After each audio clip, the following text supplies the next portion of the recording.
देश में मुसलमान नहीं होता तो ये दलित आदिवासी पिछड़े जिंदा नहीं रह पाते। सज्जनों, नोट कर लेना, जिस गांव में मुसलमान है, नोट कर लेना, जिस गांव में मुसलमान है वहां दलित आदिवासी पिछड़े सुरक्षित है, और जिस गांव में मुसलमान नहीं है, एक दानी हिंदू का है, वहां दलितों पर सबसे ज्यादा अत्याचार होते हैं, आदिवासी और पिछड़ों पर अत्याचार होते हैं। मैं नहीं कह रहा हूं, इसकी सीबीआई जांच करवा लीजिए, और अगर मैं गलत बोल रहा हूं, सत्यानंद महाराज को चौराहे पर सबसे पहले फांसी दीजिए। अगर मैं गलत बोल रहा हूं तो भारत का इतिहास उठा के देख लीजिए।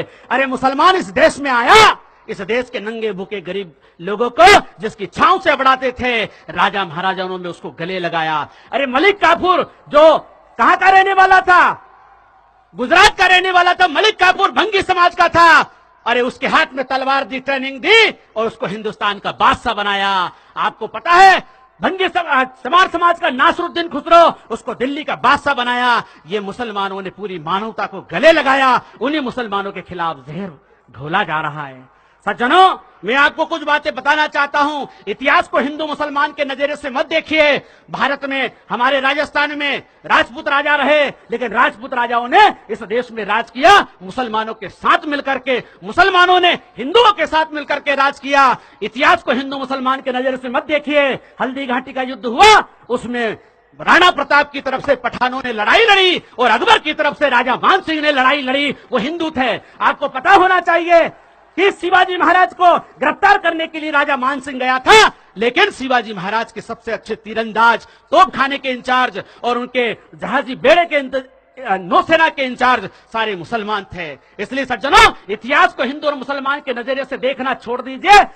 हिंदू और मुसलमान के नजरिए से देखोगे तो आपको कभी भी सही तस्वीर नजर नहीं आएगी। एक दो बात और मैं आपको बीच में कहना चाहता हूं सज्जनों, कि आज इस देश में जो माहौल बनाया जा रहा है कि मुसलमान जब तक नहीं मिटेगा तब तक देश का भला नहीं होगा, ऐसी मानसिकता बनाई जा रही है। और विशेषकर हमारे दलित भाइयों को मुझे बड़ा खुशी हो रही है पॉपुलर फ्रंट के माध्यम से कि आपने इतना बड़ा मजमा इकट्ठा किया। दलित भाइयों, आदिवासी भाइयों के, पिछड़े भाइयों के पास आप जाइए, उनको गले लगाइए, उनको सच्चा रास्ता बताइए। सच क्या है ये बताना पड़ेगा।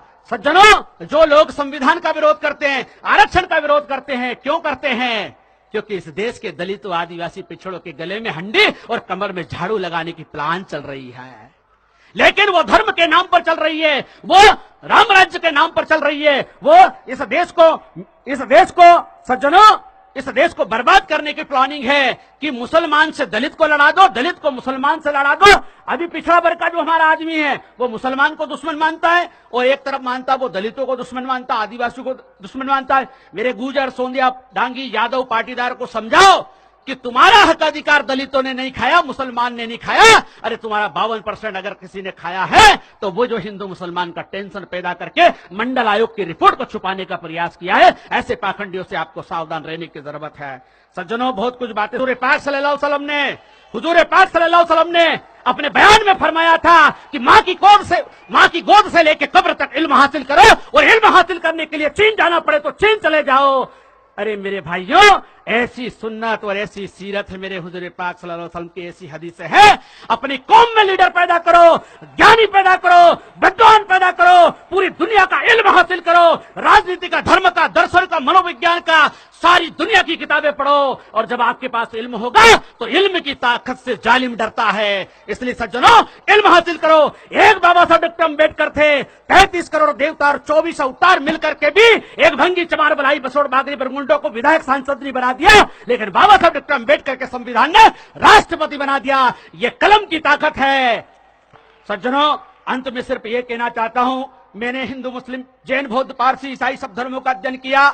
मैं कट्टरपंथी था, लेकिन जब मैंने इस्लाम, ईसाईयत, जैनिज्म, बुद्धिज्म, आस्तिक, नास्तिक पूरी दुनिया का अध्ययन किया, पता चला कि अब तोड़ने की बात तो बहुत हो चुकी है, जोड़ने की बात करो, तब जाकर के भारत माता की लाज बजेगी, इस देश की रक्षा होगी। तोड़ने के लिए बहुत सारे संगठन हैं, हिंदू मुसलमान का जहर फैलाने के लिए बहुत संगठन है, लेकिन मेरा विश्व हिंदू सत्य शोधक मिशन कहता है हिंदू का भला मुसलमान और ईसाइयों के खिलाफ नफरत फैलाने से नहीं होगा, हिंदू का भला होगा तो जाति और अंधविश्वास को मिटाने से होगा, और कोई रास्ता नहीं है। इस इसलिए मेरे हिंदू भाइयों, जाति और अंधविश्वास के खिलाफ आंदोलन चलाओगे तो हिंदू का भी भला होगा, मुसलमान का भी भला होगा, पूरे राष्ट्र का भला होगा। अंत में सज्जनों, मुझे यहां बुला करके इतना धैर्यपूर्वक सुना, सभी को साधुवाद देता हूं, धन्यवाद देता हूं। और विशेषकर पॉपुलर फ्रंट के सम्मान में कहना चाहूंगा कि लोगों को भ्रमित करे उसे स्टंट कहते हैं, लोगों को भ्रमित करे उसे स्टंट कहते हैं, लोगों को जीतने वाले को पॉपुलर फ्रंट कहते हैं, लोगों को जीतने वालों को पॉपुलर फ्रंट कहते हैं। बहुत बहुत साधुवाद, धन्यवाद। आप सभी के कल्याण की कामना करते हुए मैं अपनी वाणी को यहीं पर विराम देता हूं। बोलिए मेरे साथ, हिंदुस्तान जिंदाबाद।